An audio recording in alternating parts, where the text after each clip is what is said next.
દર્શક મિત્રો, જી ન્યૂઝ ગુજરાતીમાં આપનું હાર્દિક સ્વાગત છે। છોટાઉદેપુર જિલ્લાના બોડેલી પ્રાંત કચેરીમાં બપોરના સમયે અચાનક આગ લાગતા અફરાતફરીનો માહોલ સર્જાયો હતો।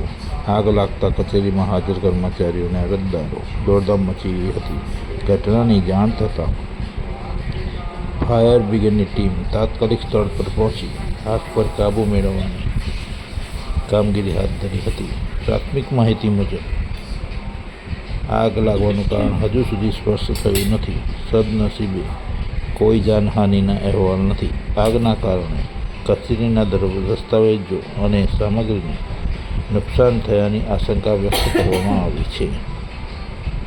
ઘટનાને લઈને વધુ તપાસ હાથ ધરવામાં આવી રહી છે।